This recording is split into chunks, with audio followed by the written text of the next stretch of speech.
I get so excited when I hear about God calling someone to go somewhere and they say yes. Pastor Mike is our special guest today on Spirit 1053. I heard from your mom, who's a dear friend of mine, that you and your family are headed to Poland this summer because God said go. And I wonder if you Yeah. could share why you're doing that. Well, I guess in many ways it started with my wife having a dream about almost 9 months ago or 10 months ago now. And she woke up and she said, I had this dream and we were doing ministry and we were in Poland. And it was me and Jamie there, that's my wife. And she started explaining it to me. She said, we were walking through this area and we were with these people. And next to me was Jesus. And I said, okay. And she said, you kept looking at me saying, Jesus is right next to us. Jesus is right there.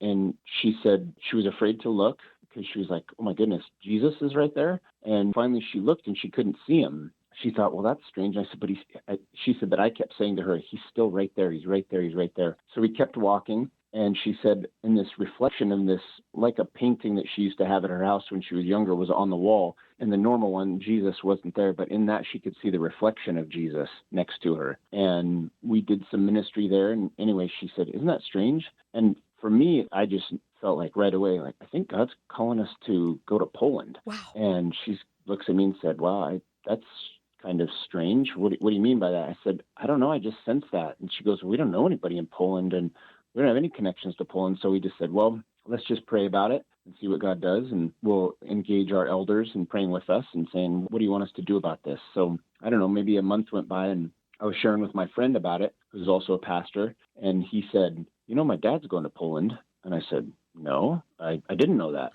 He said, you should talk to him. So I called him and he had some connection to Poland and he was leaving. I think they were maybe 6 weeks or 2 months from that time. And we just said, okay, well, you should come with us and we'd love to have you and be part of the team. And yeah, we went there this last October and we flew into Warsaw and we ended up covering almost 1,000 miles while we were there, visiting different areas and different pastors and ministering to some of the refugees that were there. And at one point I was preaching in a church just outside of Warsaw and they said, we'd love to have you back if you're interested. And so when we came home, we just continued to stay in contact with them and pray about it. And we just felt like God saying, go back. And while we were there, certainly felt like God had given us sort of an assignment for Poland. We'd been praying as a church and as elders to be in a place where we could support and pour into an area. And we were saying, Lord, where? There's so many and there's so many different places. And we just felt as we were there, God was saying, this is an assignment that I'm with you in this place. And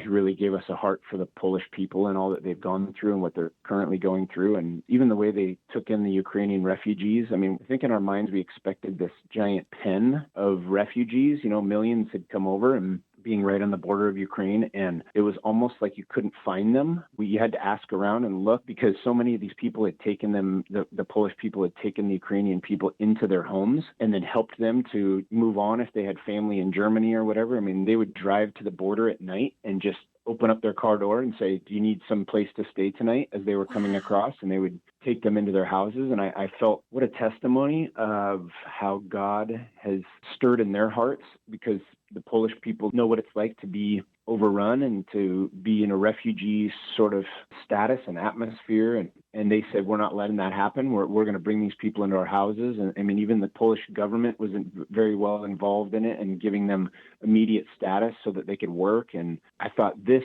is amazing to watch this country embrace all these people in a way that was different. Like Christ would. Oh, for sure. I mean, talking about loving your neighbor. I mean, your neighbor, the country next to you. And I mean, there's history between Ukraine and Poland that maybe wouldn't say that they would want to treat them that well, Right. Either, which is so amazing. And yet they did.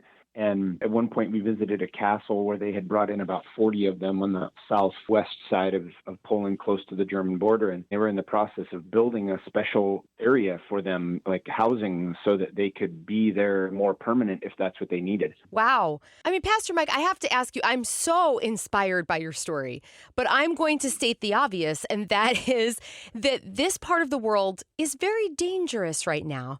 You're a husband, you're a father, and yet you're bringing your family, I believe, into this situation. Where does that kind of fearlessness come from, and did you have to learn it? Well, I think it certainly comes from walking with God and knowing, there's definitely a peace. I think of Psalm 23, right? No matter if I walk through the valley of the shadow of the death, I'll fear no evil because you're with me. And I think that's where that comes from, is knowing that God has called us there. We didn't just decide on our own to go, and we felt God's peace as we were there. There's a lot going on and a lot of question marks back then and even more so now, but we feel like God is saying yes to us going there, and We've done it before. We left our family in Washington and went and worked down in Oregon with an international boarding school ministry there for high school students, and then over in Montana for a year and back to Oregon and then back up here. And then when we went to go plant the church that we're currently pastoring, we'd never planted a church before, never wanted to, but God was inviting us into it. And we just kept saying yes, and we saw God's miracles along the way and his provision and protection in so many of the times where we just said, God, I have no idea what to do. And he would bring the right people along. And I guess it's learned by just saying yes and seeing God meet us and all those things.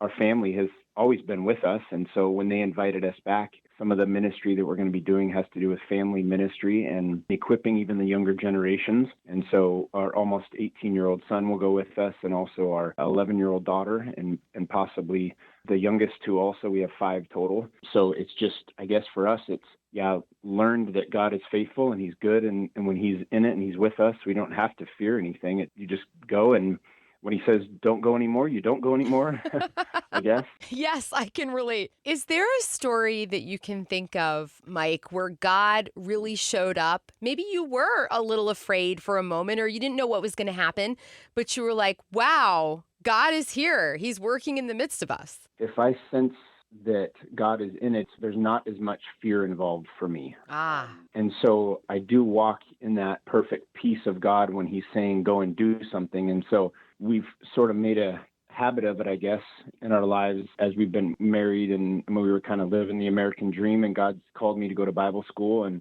I started 2 days after September 11th.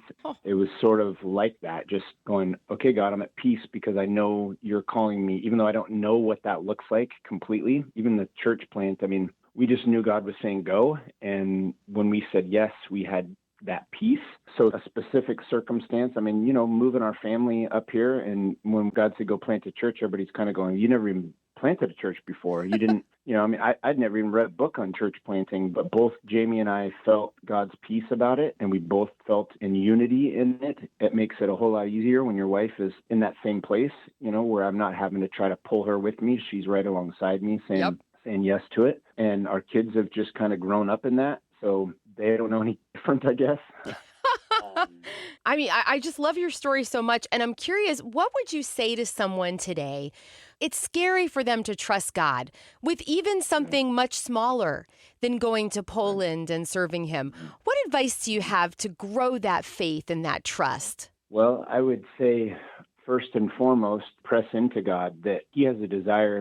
Be anxious for nothing, but in everything, prayer and supplication and with thanksgiving, let your request be made known. It sounds like, just a verse you memorize or think about or whatever else, but I think dwelling on that, there's promises in there. Yeah. But there's also a recognition that God knows we're going to be anxious at times, and it's okay. He's not a father that says, well, stop being so anxious. It's more of press into me and I'll take away the anxiousness, but I'll give you this perfect peace, because then the rest of it is the peace of God that passes all understanding. Yes. And that's the truth, is in the middle of those circumstances that you would think should be fully devoid of peace is just full of peace, because God's saying, hey, I have something more for you in the middle of it. So that's always my encouragement. I love to think about that verse because, when you think all I can do is pray, it's really the best thing you can do is pray.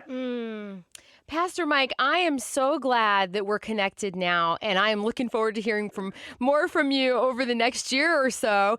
Thank you for your time. Pastor Mike, love to you and your whole family. Thank you so much. Thank you.